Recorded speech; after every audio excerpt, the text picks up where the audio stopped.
ከሰላም ፕሮፓጋንዳ በስተጀርባ ያለው ጦርነት የፋኖ ወታደራዊና ፖለቲካዊ መዋቅር፣ የመንግስት የአፈና ስልትና የቀጠናው ስጋት። ራሱን የሰላም አምባሳደር አድርጎ ለመሳል የሚሞክረው ብልጽግና አስተማማኝ ሰላም አለ ወይም ተፈጥሯል ለማለት በየአዳራሹ እየጮኸ ነው። ይህ የአስረስ ማረ ዳምጤ በማኅበራዊ መተሳሰሪያ ገጹ ከጻፈው የሰሞኑ ትችት የተወሰደ አረፍተ ነገር ነው። አስረስ መንግስት በሰላም ስም የከፈተውን ጦርነት፣ የድሮን ጥቃትና የህዝብ መከራ በዝርዝር አስቀምጦታል። በአዲስ አበባ ዩኒቨርሲቲ የፖለቲካ ሳይንስ መምህር የሆኑት የዘወትር አድማጭ ተመልካቻችን ደግሞ የአስረስ ማረ ዳምጤን መልእክት ተንትነው ለዝግጅት ክፍላችን ልከውታል።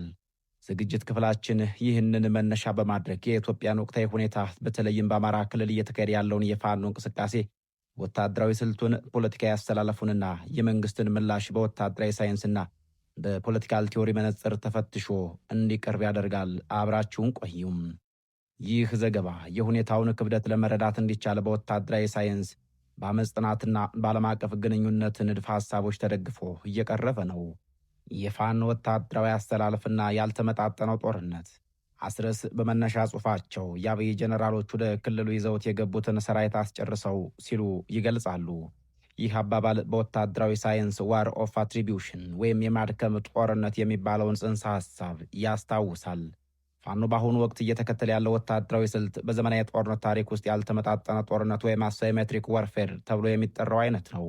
ታዋቂ ወታደራዊ ስትራቴጂስት ካርል ቮን ክላውስቲዝ ኦን ደ ዋር በተሰኘው መጽሐፋቸው ጦርነት የፖለቲካ ቀጣይ አካል ነው ሲሉ አትተዋል። ፋኖ ይህንን እውነት በመረዳት መደበኛውን የመከላከያ ሰራዊት ፊት ለፊት ወይም ኮንቬንሽናል ዋር ከመግጠም ይልቅ የመንግስትን ፖለቲካና ኢኮኖሚያዊ አቅም የሚፈትኑ ስልቶችን እየተከተለ ነው።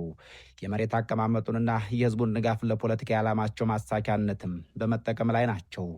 ፋኖች እንደ ማኦ ዜዱንግ የህዝብ ጦርነት ወይም ፒፕልስ ኦፍ ዋር ንድብ ሐሳብ መሰረት በህዝባቸው ውስጥ ውሃ ውስጥ እንዳላሳ በመንቀሳቀስ ላይ ናቸው። የፌዴራል መንግስቱን ትላልቅ አውራ ጎዳናዎችን ለወራት የዘጋ የሚለው የአስረስ ማረ ዳምጤ ክስም የፋኖ ስትራቴጂ አካል መሆኑን የሚያመላክት ነው። ዋና ዋና የሎጂስቲክስ መስመሮችን መቁረጥ፣ የመንግስትን ሰራዊት ስንቅና ትጥቅ ማስተጓጎል፣ እንዲሁም ከተሞችን ከገጠር በመነጠል የመንግስትን አስተዳደራዊ መዋቅር ማሽመድመድና ሌሎች እርምጃዎችን መውሰድም የፋኖ ዋና ዋና ስልቶች ናቸው። በጽሑፉ ላይ የእርስ በርስ ጦርነት ታሪክ ለመጀመሪያ ጊዜ ድሮን ተተኳሾችን የተጠቀመ አገዛዝ ተብሎ የተጠቀሰ ቃል አለም።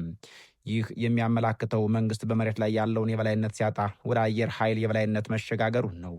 ሆኖም በወታደራዊ ሳይንስ ጥናት መሰረት ድሮኖች ለአጭር ጊዜ ታክቲካል ድል ሊያስገኙ ቢችሉም የህዝቡን ልብ በማሸነፍ ረገድ ግን አሉታዊ ሚና አላቸው። ሲቪሎችን ኢላማ ያደረገ የድሮን ጥቃት ፋኖን ከማዳከም ይልቅ ህዝቡን በበቀል ስሜት ወደ ትጥቅ ትግሉ እንዲቀላቀለ ወይም ሞቢላይዜሽን ፋክተሪ ወይም የመንቀሳቀሻ ምክንያት ሆኖ እያገለገለ ይገኛል። የሽምቅ ውጊያ የፋኖ ኃይሎችን በትንሽ ቡድን ተከፋፍለው ፈጣን ጥቃት በመሰንዘርና ወዲያውኑ በመሰወር የመንግስትን ከባድ መሳሪያ የታጠቀ ሰራዊት እያዳከሙ ናቸው። ይህ ቸኩቬራ ጉሪላ ዋርፌር በሚለው መጽሐፋቸው የገለጹት አይነት ስልት ሲሆን ጠላት በቁጥርና በቴክኖሎጂ ቢበልጥም በስነ ልቦናና በወጪ እንዲሸነፍ የማድረጊያ ስልት ነው። የአስረስ ማረ ዳምጤ ጽሑፍ መንግስትን የሰላም ጸር ሲል ይገልጸዋል። በሌላ በኩል ፋኖ ራሱን እንዴት ይገልጻል ተብሎ የተጠየቀ እንደሆን የፋኖ ፖለቲካ የማኒፌስቶ ማጠንጠኛ የአማራ ህዝብ በህልውና አደጋ ላይ ነው የሚሰኝ ነው።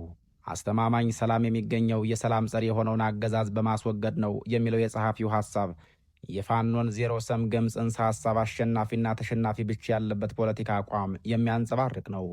ፋኖች ትግላቸው እንደ መብት ማስከበር ብቻ ሳይሆን እንደ መዳን ወይም ሰርቫይቫል አድርገው ይወስዱታል። ምንም እንኳን ፋኖ የተደራጀው በአማራ ማንነት ላይ ቢሆንም የፖለቲካ አስተላለፉ ግን ወደ ማዕከላዊ መንግስት ለውጥ እያደገ መጥቷል። ኢትዮጵያን ተሻግሮ ሱዳንን የማፍረስ ፕሮጀክት ሲል አስረስ መንግስትን ከሶታል። የፋኖ ፖለቲካዊ ክንፍ አሁን እየተሞከረ ያለው የጋራ አመራር መንግስትን በውጭ ግንኙነት ውድቀት በመወንጀል ራሱን እንደ አማራጭ የኢትዮጵያ ጠባቂ አድርጎ ለማቅረብ እየሞከረ ነው። በፖለቲካ ሳይንስ ኮሌክቲቭ አክሽን ፕሮብለም የሚባለው ንድፈ ሐሳብ ፋኖች በዓላማ አንድ ቢሆኑም በማዕከላዊ ዕዝ ወይም ሴንትራል ኮማንድ ስር ለመውደቅ ያደረጉት ጥረት ግን ፈተናዎች አሉበት። የጎጃም፣ የወሎ፣ የጎንደርና የሸዋ ፋኖች ቅንጅት እየጠነከረ ቢመጣም ወጥ የሆነ የፖለቲካ ፕሮግራም ቀርጾ ለኢትዮጵያ ሕዝብ አማራጭ ሆኖ የመቅረብ ሂደቱ ገና ብዙ ስራ የሚቀረው እንደሆነ ተንታኞች ይገልጻሉ። አስረስ በመንግስት ላይ የሚያቀርቡት ወቀሳ በጣም ከባድ ነው። ከዛሬም በብር ሸለቆ፣ በጦል ላይ፣ በሁርሶ ተረኛ ማቾችን እያሰለጠነ ነው በሚል መንግስትን ይከሰዋል። ይህን ክስ በሴኪሪቲ ፋክተር ሪፎርም ወይም የጸጥታ ዘርፍ ሪፎርምና በስቴት ፍራጃሊቲ ወይም የመንግስት ተሰባሪነት መነጽር መመርመር ያስፈልጋል። መደበኛ ሰራዊት ብሔራዊ ግዳጅን መወጣት ሲያቅተውና የውስጥ አመፅን መቆጣጠር ሲሳነው መንግስታት ብዙውን ጊዜ ወደ ጅምላ ምልመላ ይገባሉ። በወታደራዊ ሳይንስ ጥናት መሰረት በችኮላ የሰለጠኑና በቂ የፖለቲካ ዓላማ ወይም ፖለቲካል ኢንዶክትሪኔሽን የሌላቸው ወታደሮች ልምድ ካለውና ለህልውና ነው የምታገለው ብሎ ከሚያምነው አማጽያን ጋር ሲገናኙ የመሸነፍ ዕድላቸው ሰፊ ነው። አስረስ ማረ ተረኛ ሟቾች የሚለው አገላለጽ ይህንን የሰራዊቱን የሞራልና የብቃት ክፍተት ለማመላከት ነው። ሌላው የፋኖ መሪው በጽሑፍ ያነሳው ነጥብ ኢትዮጵያን ተሻግሮ ሱዳንን የማፍረስ ፕሮጀክት የሚለው ነጥብ ነው። ይኸው ነጥብ መንግስት ከውስጥ ቀውስ ለማምለጥ የውጭ ግጭቶችን እንዴት እንደሚጠቀም ወይም እንደማይቆጣጠር የሚያመላክት ነው። በዳይቨርሽነሪ ዋር ቲዮሪ ወይም የአቅጣጫ ማስቀየሪያ ጦርነት መሰረት መሪዎች የውስጥ ተቀባይነት ሲያጡ ህዝቡን በአንድነት ለማስቆም የውጭ ጠላት ይፈጥራሉ ወይም በጎረቤት ሀገራት ጉዳይ ጣልቃ ይገባሉ። ነገር ግን የአብይ አህመድ መንግስት ይህንን እንደሚያደርግ ያለው በተቃራኒው ከጎረቤት ሀገራት ወይም ከሱዳን፣ ሶማሊያ ጋር ቅራኔ ውስጥ በመግባት ሀገሪቱን ለከፋዮች ተጽዕኖ እያጋለጣት መሆኑን ሪፖርቶች ያሳያሉ። በአስረስ ማረ ዳምጤ ጽሑፍ ላይ እንደተገለጸው አስተማማኝ ሰላም የሚገኘው ወራሪው ጋር አንሶላ እየተጋፈፉ የነጻነት ታጋዮችን በማውገዝ አይደለም።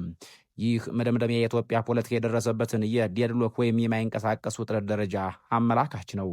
መንግስት የድሮንና የከባድ መሳሪያ የበላይነት ቢኖረውም ፋኖ የመሬት የህዝብና የሞራል የበላይነት ይዞ የረጅም ጊዜ ጦርነት ለማካሄድ ዝግጁ ይመስላል። በሳይንሳዊ ግምገማ እንዲህ አይነት ጦርነቶች በመንግስት ወታደራዊ ድል የሚጠናቀቁበት እድል እጅግ ጠባብ ነው። ጸሐፊው እንደሚሉት አገዛዙን ማስወገድ ወይም ማስገደድ የሚለው አማራጭ በፋኖ ወታደራዊ ጥንካሬና በፖለቲካ ቅንጅት ፍጥነት የሚወሰን ነው። መንግስት የሰላም አምባሳደር የሚለውን ካባ ደርቦ በየአዳራሹ ቢናገርም መሬት ላይ ያለው እውነታ የመንገድ መዝጋት፣ የንጹሐን ግድያና የኢኮኖሚ ውድቀት ከንግግሩ ጋር ስለማይጣጣም ህዝባዊ አመፁ የመብረድ ምልክት እያሳየ አይደለም። በመጨረሻም ይህ የምርመራ ዘገባ እንደሚያመላክተው አሁን ያለው ግጭት ተራ የጸጥታ ችግር ሳይሆን የመንግስት አወቃቀር፣ የብሔር ፖለቲካና የህልውና ጥያቄዎች የተሳሰሩበት ውስብስብ ጦርነት ነው። ሰላም የሚመጣው ፕሮፓጋንዳ በመስራት ብቻ ሳይሆን የችግሩን ምንጭ ማለትም የፖለቲካና የፍትህ ጥያቄዎችን በመመለስ ወይም እንደ ጸሐፊው እምነት ኃይልን መሰረት ያደረገ መዋቅራዊ ለውጥ በማምጣት ብቻ ሊሆን ይችላል። በተመሳሳይ መልኩ ትላልቅ አውራ መንገዶችን ለወራትና ለዓመታት የዘጋ ሲሉ የገለጹት ጉዳይ ተራ የትራፊክ መስተጓጎል ሳይሆን በወታደራዊ ስትራቴጂ የኢኮኖሚ ከበባ ጦርነት ተብሎ የሚገለጸው ነው። የአቅርቦት መስመር መቆራረጥ በተለይም ከአዲስ አበባ ወደ ጎጃም፣ ጎንደርና ወሎ የሚወስዱ ዋና መንገዶች የሀገሪቷ የኢኮኖሚ ደም ስሮች ናቸው። ፋኖ እነዚህን መስመሮች በመቆጣጠር ሁለት ዓላማዎችን አሳክቷል። የመጀመሪያው የመከላከያ ሰራዊቱ ስንቅ፣ ትጥቅና ነዳጅ በምድር ትራንስፖርት እንዳያገኝ በማድረግ ሰራዊቱን በየካምፑ እንዲታጠር አድርጎታል። ይህ ሲሆን መንግስት ውድ የሆነውን የአየር ትራንስፖርት ለመጠቀም ይገደዳል። ይሄ ደግሞ በጦርነት ኢኮኖሚ ላይ ከፍተኛ ጫና ይፈጥራል። ሁለተኛው የአዲስ አበባና የማዕከላዊ ኢትዮጵያን ገበያ በማናጋት የዋጋ ንረት እንዲባባስና ህዝቡ በመንግስት ላይ እምነት እንዲያጣ ማድረግ ነው። በዘመናዊ የሽምቅ ውጊያ ኢኮኖሚን ማድከም ከወታደራዊ ድል እኩል ዋጋ የሚሰጠው ነገር ነው። በአማራ ክልል ሰፊ አካባቢዎች የመንግስት መዋቅር ፈርሷል ማለት ይቻላል። ፋኖች ባቋቋሙት የህዝብ አስተዳደር ምክንያት መንግስት ከክልሉ መሰብሰብ ያለበትን ግብር እያጣው መጥቷል። ይህ የመንግስትን የገንዘብ አቅም በመፈተን ጦርነቱን ማስቀጠል እንዳይችል የሚያደርግ ሌላኛው ስልት ነው። በተንታኞች ዘንድ ብዙ ጊዜ የሚነሳው ጥያቄ ፋኖ አንድ ማዕከላዊ መሪ አለው ወይ የሚለው ነጥብ ነው። ለአገዛዙ ራስ ምታት የሆነውም ይሄው ጉዳይ ነው። የፋኖ ኃይሎች ኔትወርክን መሰረት ያደረገ መዋቅር እንዳላቸው ይነገርላቸዋል። ፋኖ እየተከተለ ያለው መዋቅር እንደ ባህላዊ የመከላከያ ሰራዊት ከላይ ወደ ታች የሚወርድ ሳይሆን በየአካባቢው ራሳቸውን የቻሉ ነገር ግን በጋራ ዓላማ የተሳሰሩ ክፍሎች ቅንጅት ነው። ይህ በዘርፉ ሳይንስ ስታርፊሽ ኦርጋናይዜሽን የሚሰኘው ነው። የሸረሪትን ጭንቅላት ብትቆርጡት ይሞታል። የባህር ኮከብን ብትቆርጡት ግን የተቆረጠው ክፍል ራሱን ችሎ ያድጋል። መንግስት የፋኖ አመራሮችን በማደል ላይ ያተኮረውም ለዚሁ ነው። ነገር ግን አንድ አመራር ሲመታ ሌላ አመራር በአካባቢው ይተካል። ይህ ሃይድራ ኢፌክት ወይም አንገት ሲቆረጥ ሌላ በቅሎ የሚወጣበት የመንግስትን የስለላና ኦፕሬሽን አቅም አዳክሞታል። አስረስ የነጻነት ታጋዮች ሲሉ የገለጿቸው ኃይሎች አሁን ከብተና ወደ ሰብሳቢነት እየመጡ ናቸው። የተለያዩ የፋኖ አደረጃጀቶች በተለይ በጎጃም፣ በወሎ፣ በሸዋና በጎንደር የጋራ ምክር ቤትና የጋራ ወታደራዊ ዕዝ ለመፍጠር የሚያደርጉት እንቅስቃሴም ትግሉን ከአመፅ ወደ መደበኛ ጦርነት የማሸጋገር አቅም እንዳለው ይነገራል። ይህ ከተሳካ የመንግስት የመጨረሻ የመከላከያ መስመር ሊሰበር ይችላል የሚል ስጋትም ተቀምጧል። አስረስ ማረ ዳምጤ በጽሁፉ ላይ ኢትዮጵያን ተሻግሮ ሱዳንን የማፍረስ ፕሮጀክት ላይ በመሳተፍ የኢትዮጵያን የዲፕሎማሲ ታሪክ እያቆሸሸ ነው በሚል የፌዴራል መንግስቱን የከሰሱበት ነጥብ እጅግ አሳሳቢ የሆነውን ቀጠናዊ የጂኦፖለቲካ ጉዳይ የሚዳስስ ነው። የአማራ ክልል ከሱዳን ጋር ሰፊ ድንበር ይጋራል። ብልጽግና በሱዳን የውስጥ ጉዳይ በተለይ በጀኔራል ቡርሃንና በሄሚቲ መካከል ጣልቃ መግባቱ የሱዳንን ድንበር ለኢትዮጵያ መንግስት ስጋት እንዲሆን ያደርገዋል። በታሪክ እንደታየው በአማራ ክልል የሚንቀሳቀሱ ኃይሎች ከሱዳን መስመር ካገኙ የኃይል ሚዛኑ በፍጥነት ወደ ፋኖ ያድጋል። መንግስት ይህንን በመፍራት ነው ከሱዳን ጋር ያለውን ግንኙነት ለማለዘብ የሚሞክረው። ዳሩ ግን ጸሐፊው እንዳሉት የዲፕሎማሲ ታሪኩ ቆሽሿል። ከሶማሊያና ከግብፅ ጋር ያለው ውጥረት ሲታከልበት የኢትዮጵያ መንግስት በሁሉም አቅጣጫ ተወጥሯል። የፋኖ ኃይል ይህንን ክፍተት በመጠቀም ዓለም አቀፍ ተቀባይነት ለማግኘትና የዲፕሎማሲ ድጋፍ ለመሰብሰብም እየሰራ ነው። ብልጽግና በጎረቤት ሀገራት ላይ የለኮሰው እሳት ተመልሶ ራሱን የሚለበለብበት ደረጃ ላይም ደርሷል ይላሉ። ራሱን የሰላም አምባሳደር አድርጎ ለመሳል የሚሞክረው ብልጽግና የሚለው የጸሐፊው ሐረግ የመንግስትን የፖለቲካ ግብዝነት የሚያረጋግጥ ሐሳብ ነው ማለት ይቻላል።